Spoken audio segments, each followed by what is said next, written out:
ଯୁକ୍ତ 2 ଫଳାଫଳ ଗତକାଲି ପ୍ରକାଶ ପାଇସାରିଛି। ଫଳାଫଳକୁ ନେଇ ସଫଳତା ନିରାଶାକୁ ନେଇ କଲେଜ କର୍ତ୍ତୃପକ୍ଷମାନେ ସମୀକ୍ଷା କରୁଛନ୍ତି। ସେହିପରି ଭୁଇଁସାହିଠାରେ ଥିବା ୱିଜଡମ୍ ବିଜ୍ଞାନ ଆବାସିକ ଉଚ୍ଚ ବିଦ୍ୟାଳୟର 7 ଜଣ ପରୀକ୍ଷାର୍ଥୀ କୃତିତ୍ୱ ଅର୍ଜନ କରିଛନ୍ତି। ଉକ୍ତ ବିଦ୍ୟାଳୟରେ 168 ଜଣ ଛାତ୍ରଛାତ୍ରୀ ଚଳିତ ବର୍ଷ ଯୁକ୍ତ 2ରେ ପରୀକ୍ଷା ଦେଇଥିବା ବେଳେ 100% ଫଳାଫଳ ହୋଇଛି।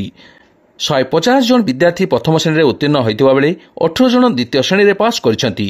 ସବୁଠୁ ବଡ଼ କଥା ହେଉଛି 500ରୁ ଅଧିକ ନମ୍ବର 7 ଜଣ ପରୀକ୍ଷାର୍ଥୀ ରଖିଛନ୍ତି ବୋଲି ଅଧ୍ୟକ୍ଷ ପ୍ରଶାନ୍ତ କୁମାର ମହାନ୍ତି ଗଣମାଧ୍ୟମକୁ କହିଛନ୍ତି। ସମସ୍ତ ବୃତ୍ତି ଛାତ୍ରଛାତ୍ରୀମାନଙ୍କୁ କଲେଜ ତରଫରୁ ଆଜି ପୁଷ୍ପଗୁଚ୍ଛ ଓ ଉତ୍ତରୀୟ ଦେଇ ସମ୍ବୋଧିତ କରାଯାଇଥିଲା। ଏ ବାବଦରେ କଲେଜର ଅଧ୍ୟକ୍ଷ ଯାହା କୁହନ୍ତି। Prashant Kumar Mohanty, professor in English.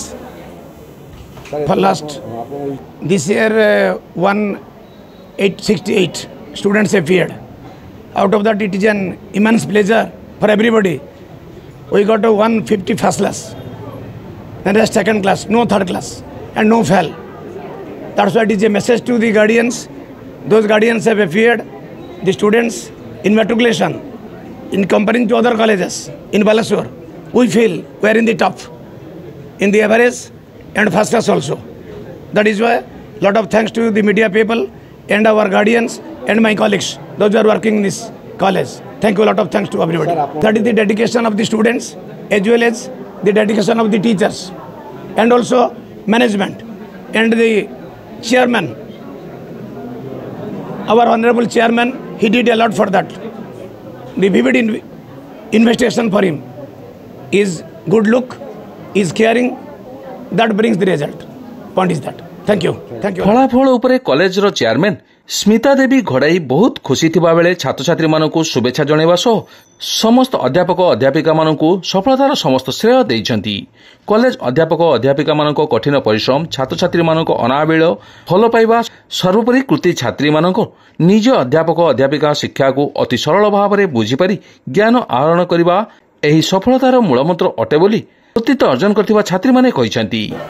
ମୋ ନାଁ ଆଶାରାଣୀ ଗିରି, ମୁଁ ୱିଜଡମ୍ ହାୟର ସେକେଣ୍ଡାରୀ ସ୍କୁଲରେ ପଢ଼ୁଥିଲି।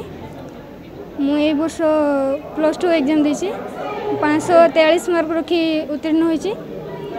ତ ମୁଁ ଏଇ ମାର୍କର ସମସ୍ତ ଶ୍ରେୟ ପ୍ରଥମତଃ ମୋ ବାପା ମାଆଙ୍କୁ ଦେବି, ଆଉ ଏ କଲେଜର ସମସ୍ତ ଟିଚର ଆଉ ଷ୍ଟାଫ୍କୁ ଦେବି। ପ୍ରଥମତଃ କଲେଜର ଟିଚର ମାନେ ବହୁତ କୋଅପରେଟିଭ୍ ଅଛନ୍ତି। ତ ମୋତେ ଲାଗେ କି ଆମେମାନେ ଏକ୍ଜାମ୍ ଦେଉନୁ କି ଟିଚର ମାନେ ସବୁ ଏକ୍ଜାମ୍ ଦିଅନ୍ତି, ଆମେ ଖାଲି କେବଳ ଲେଖୁଛେ। ସମସ୍ତ ପରିଶ୍ରମ କେବଳ ଟିଚରଙ୍କର। ଆମ ଟିଚର ମାନେ କ'ଣ କହିଲି, କେଉଁ କଲେଜରେ ବି ଏମିତି ହେଉନଥିବ କି ରାତି 1-2ଟା ଯାକ କେହି ଟିଚର ଆସିକି କଲେଜରେ ପଢ଼ାନ୍ତି, କିନ୍ତୁ ଆମ କଲେଜରେ ସେଇଟା ଅଛି କି ରାତି 1 ପର୍ଯ୍ୟନ୍ତ ବି ଟିଚର ଆସିକି ଖଟନ୍ତି, ଆମ ପଛରେ ଲାଗିଥାନ୍ତି। ସେତିକି ଧନ୍ୟବାଦ ଦେବି ଟିଚରମାନଙ୍କୁ, ଆଉ କଲେଜର ଷ୍ଟାଫ୍ ମାନେ ବି ବହୁତ କୋଅପରେଟିଭ୍।